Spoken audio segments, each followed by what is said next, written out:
दोस्तों, अगर मैं आपसे कहूं कि इस्लाम धर्म बहुत जल्द खत्म होने वाला है तो आपका पहला रिएक्शन क्यों होगा? दोस्तों, मुस्लिम समुदाय का हर व्यक्ति अपनी जिंदगी में एक ना एक बार मक्का शहर में स्थित काबा के दर्शन करने की इच्छा रखता है, क्योंकि काबा मुसलमानों का धार्मिक स्थल है। दुनिया भर के मुसलमान हर साल उम्रा और हज करने के लिए मक्का शहर पहुंचते हैं। इस्लाम धर्म की शुरुआत इसी शहर से मानी जाती है और मक्का से इस्लाम दुनिया भर में फैलाया गया था। लेकिन क्या आप जानते हैं कि आज काबा जैसा दिखाई देता है, पहले वैसा बिल्कुल नहीं था। दोस्तों, आपको बता दें कि जहां से इस्लाम धर्म की शुरुआत हुई थी, अंत भी उसी मक्का स्थित काबा से ही होगा। हाय हेलो अस्सलाम वालेकुम, सत श्री अकाल, नमस्कार। मैं असलम इंडिया से। आज हम बहुत ही इंटरेस्टिंग वीडियो लेके आए हैं आपके लिए, मक्का और शिव जी। बहुत लोगों से सुना है कि शिव जी को मक्का में कैद कर रखा है। ये बात सच है? कितनी सच्चाई है, कितनी झूठ है, इस वीडियो में हम जानेंगे। अगर वीडियो आपको अच्छा लगे तो लाइक शेयर कमेंट जरूर करें। अगर चैनल पे पहली बार है तो चैनल को सब्सक्राइब करें। चलते हैं वीडियो पे। को बता दें कि जहां से इस्लाम धर्म की शुरुआत हुई थी, अंत भी उसी मक्का स्थित काबा से ही होगा, ऐसा कहा जाता है। आज की वीडियो पूरी जरूर देखिएगा, क्योंकि आज हम आपको इस्लाम धर्म से जुड़ी ऐसी बातें बताने वाले हैं जिन्हें सुनने के बाद आपके भी होश उड़ जाएंगे। साथ ही आपको बताएंगे उस वीडियो का सच जिसमें दावा किया जा रहा है कि मक्का शहर में स्थित काबा के ऊपर दूध चढ़ाने से भगवान शिव मुसलमानों की कैद से बाहर हो जाएंगे। क्या है मक्का शहर में भगवान शिव के कैद होने का सच, बताएंगे आज की वीडियो में। वीडियो को आखिर तक जरूर देखिएगा। वीडियो पसंद आए तो लाइक और शेयर भी कर दीजिएगा। दोस्तों, इस्लाम धर्म की शुरुआत मक्का से हुई थी, इसलिए इस्लाम में मक्का शहर की काफी मान्यता है और हर मुसलमान मक्का में स्थित काबा शरीफ को अपना किबाला मानते हुए उसकी तरफ मुंह करके ही नमाज अदा करता है। मक्का शहर में काबा का निर्माण इस्लाम धर्म के पहले पैगंबर कहे जाने वाले इब्राहिम ने करवाया था। कहा जाता है कि जब अल्लाह ने हजरत इब्राहिम को उनके सपने में आकर उनके बेटे की बलि देने को कहा तो वो खुशी खुशी तैयार हो गए। अल्लाह ने जब इब्राहिम का हौसला देखा और आस्था देखी तो उन्होंने इब्राहिम के बेटे की जगह एक बकरी के बच्चे की बलि स्वीकार करी। तभी से इस्लाम में बकरा ईद मनाने का रिवाज है और उसी के बाद से अल्लाह ने हजरत इब्राहिम और उनके बेटे इस्माइल को इस्लाम धर्म के प्रचार करने की जिम्मेदारी सौंप दी। उसके बाद इब्राहिम ने अपने बेटे इस्माइल के साथ मिलकर काबा का निर्माण किया, जिसे अल्लाह का घर भी कहा जाता है। आपको बता दें कि मक्का में जिस जगह काबा मौजूद है, ठीक उसी के ऊपर जन्नत में एक और काबा मौजूद है, जिसे बैतुल्लाह यानी अल्लाह का घर कहा जाता है। इस्लाम में ऐसी मान्यता है कि बैतुल्लाह में हर रोज 70,000 फरिश्ते आकर आराधना करते हैं। दोस्तों, काबा की संरचना की बात करें तो यह 40 फीट लंबा और 33 फीट चौड़ा है।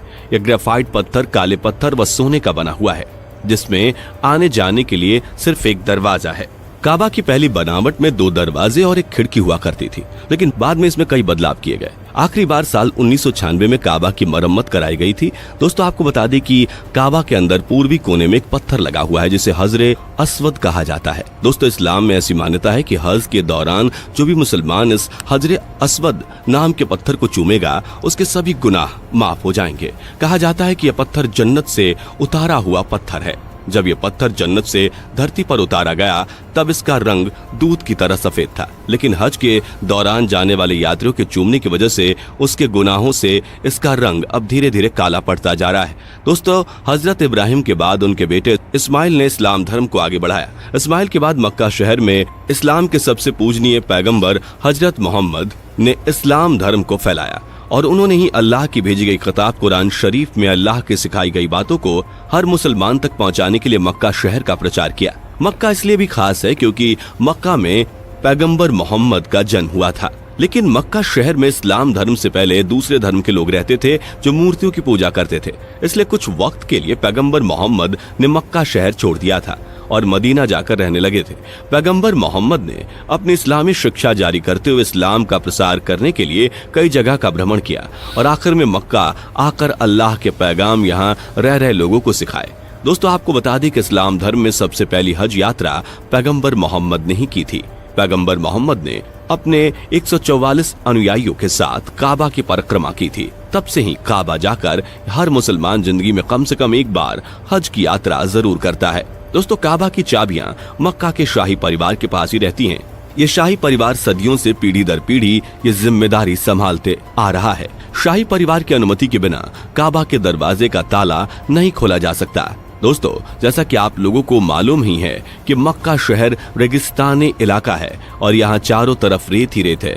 यहाँ की जमीनें बंजर हैं जो खेती के लिए उपजाऊ नहीं है।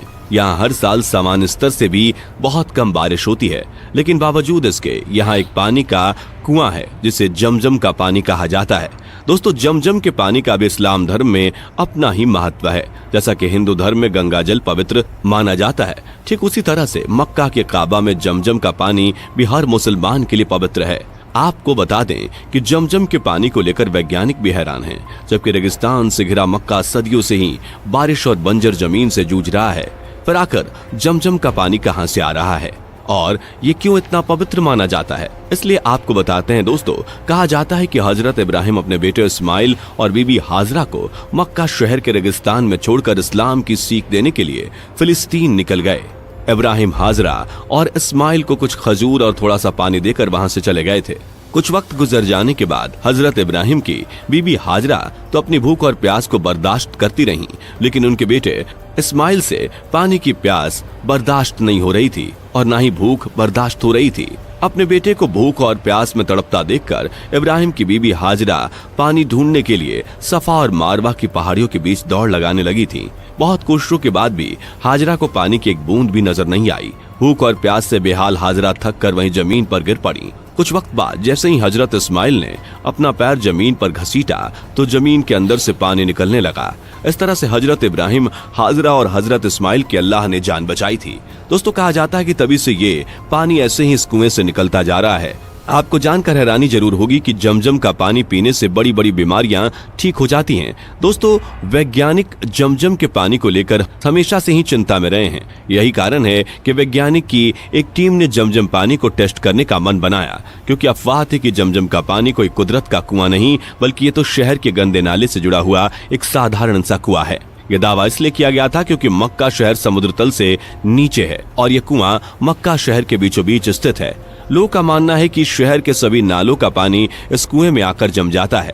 वैज्ञानिकों के जमजम के पानी के बारे में कही गई इन बातों की वजह से एक बार फिर से जमजम के पानी की टेस्टिंग हुई। टेस्टिंग में खुलासा हुआ कि जमजम के पानी को पीने के कई तरह से ज्यादा फायदे मिलते हैं। जमजम के पानी में मैग्नीशियम और कैल्शियम की मात्रा अधिक होती है, जिससे अगर कोई कमजोर से कमजोर व्यक्ति भी इसे पीता है तो वह भी तंदुरुस्त हो जाता है। इसके अलावा जमजम के पानी में पाया जाने वाला फ्लोराइड कीटनाशक की तरह काम करता है। यही कारण है कि इस्लाम में जमजम के पानी की इतनी ज्यादा मान्यता है। दोस्तों, सोशल मीडिया पर लगातार इस बात का दावा किया जाता है कि मक्का में स्थित काबा के अंदर भगवान शिव कैद हैं और अगर कोई उन पर गंगा जल या दूध चढ़ा देगा तो वो छूट जाएंगे। इस तरह के सभी दावे बेबुनियाद हैं, क्योंकि भगवान शिव को कोई कैद नहीं कर सकता। भगवान शिव इतने कमजोर नहीं कि उन्हें किसी इंसान की मदद की जरूरत पड़े। खुद को कैद से छुड़ाने के लिए भगवान शिव खुद ही सृष्टि के रचयिता हैं। जब वह चाहें इस दुनिया का विनाश कर सकते हैं। कई लोगों का मानना यह भी है कि मक्का से पहले मंकेश्वर मंदिर हुआ करता था, लेकिन आपको यह बता दें कि किसी भी हिंदू धर्म ग्रंथ की किताब में मक्का में भगवान शिव का मंकेश्वर होने का कोई प्रमाण नहीं है। इसलिए ये दावे सिर्फ नफरत फैलाने के लिए उड़ाई गई अफवाहों के सिवा कुछ नहीं। आप ऐसी अफवाहों से दूर रहें और नफरत की आग को ना भड़काएं। दोस्तों, हर इंसान किसी न किसी धर्म में आस्था रखता है और सभी को एक दूसरे की आस्था का ख्याल रखना चाहिए ताकि आपसी भाईचारा बना रहे।